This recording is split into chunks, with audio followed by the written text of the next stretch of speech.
Бүгінгі видеода подписчикті просмотрды көбейту жолдарын айтатын боламын. Видеоны соңына дейін видеоны бастамай тұрып, достар, каналға қолдау көрсетіп, лайк басып, тіркеліп, және достарыңызбен бөлісе кетіңіздер. Рахмет. Бірінші подписчикті көбейту үшін аз деп отыра бермей, видеоны көбірек түсіру керек. Яғни подписчик аз, менде жинай алмайды, просмотр жоқ деп отыра бермей, видеоны түсіре беру керек. Видеоны сапалы түсіру керек және пайдалы видео. Адамға пайдалы ақпарат беретін видео түсіргеніңіз дұрыс. Тек қана күлкі, ойын сауық видеосын түсірмегеніңіз дұрыс. Ол жер ұзаққа бармайды. Яғни сізде пайдалы ақпарат берсеңіз, яғни сізге де ол жемісін береді. Сондықтан да пайдалы ақпарат бергеніңіз дұрыс деп ойлаймын. Сол кезде сізде просмотрда, подписчикта көбейе бастайды. Яғни видеоны сапалы, пайдалы ақпарат және де жақсы монтаждап, содан кейін видеоны үнемі тұрақты түсіріп отыру керек. Ең бірінші тұрақтылық. Яғни видео қандай болса да тұрақты түсіріп отырсаңыз, подписчикте просмотрда жиналады.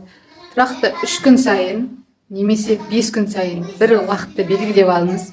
3 күн сайын белгілеп алсаңыз, 3 күннен кейін сразу келесі видеоны түсіресіз. Содан кейін тағы 3 күннен тағы келесі видео. Осылай тұрақты түсіргеніңіз дұрыс. Ал тұрақты түсірмей бір апта, одан кейін бір айдан кейін түсірсеңіз, ол кезде сіздің оқырмандарыңыз кетіп қалады, немесе келмей қалады, яғни подписаться етілмей қалады, тіркелмей қалады. Сосын бар подписчиктеріңіз кетіп қалуы мүмкін. Сондықтан да ең бірінші ютубер болу үшін тұрақтылық керек, ерінбеу керек, сабырмен күту керек. Кейбіреулері мен видео салып жатырмын, менде подписчик аз деп сөйтіп айтады, бірақ видеосы тұрақты болмайды. Аптасына бір, 2 аптада бір солай түсіріп отырады. Сізде видеоны түсірсеңіз, міндетті түрде подписчик келеді деп айта аламын. Және де тағы да қосымша, егер тұрақты түрде түсіріп жатсаңыз, подписчик жақсы сапалы видео, пайдалы видео болса, онда достарыңызбен бөлісіңіз. Яғни чаттағы барлық чатта 1 сағатқа жетпей, жаңағы видео шығарғаннан кейін 1 сағатқа жетпей барлығына таратсаңыз, яғни Telegram чат, WhatsApp чат, тағы басқа чаттарға таратыпсаңыз, поделиться етіп. Сосын тағы да бір әдістері бар, яғни сілтемеңізді тарату. Оның барлығы мен негізі өзімнің курсымда айтамын, әдістер көп. Негізі видео түсіріп жалпы ютубе бастамай тұрып, яғни жақсы. Бірінші 1 сағат бұрын, 1 сағат болмай тұрып таратыпсаңыз чаттарыңызға. Сосын тағы подписчик көбейтудің жолдары, яғни подписаться, лайк батырмасын, яғни басыңыз деген футаж шығады ғой, лайк, подписка, просмотр, лайк, подписка, колокольчик деп шығады ғой, белгі, футаждар. Видео көріп отырғанда байқайсыздар ғой, видеоның ішінде. Соны қоясыздар. Ол деген, яғни подписчик жинауыңызға өте бірден бір себеп, яғни подписчик егер жаңағыдай оны көріп тұрып, сізге міндетті түрде лайк басып кетеді, немесе тіркеліп кетеді, немесе колокольчикті тіркеліп, колокольчикті басып кетеді. Яғни ол бірден бірге итермелеу, тоже футаж. Ол футажды қалай қою керек екенін, қалай қолдану керек екенін, және футаждың өзін мен өзімнің курсында беретін боламын. Тағы бірден бір жолы, ол YouTube таргет, ол да менің курсымда үйретіледі. YouTube таргет, ол арнайы, кәдімгі Instagram таргет емес, ол арнайы YouTube'тың таргеті. Сосын Instagram ашу, TikTok парақшасын ашу, яғни сол өзіңіздің каналыңызға арнап TikTok ашасыз, Instagram ашасыз, және де соларды ашып, сіз оларды ашқан себебіңіз, ол жерде сілтеме қоясыз. Сілтемені, яғни сілтемеге өтіңіз деп, каждый видеода қысқа видео саласыз да, ютубқа қарай итермелейсіз. Яғни ол да подписчик просмотр жинаудың керемет әдісі. Жинаудың тағы бір әдісі, ол шортс деген ашылды.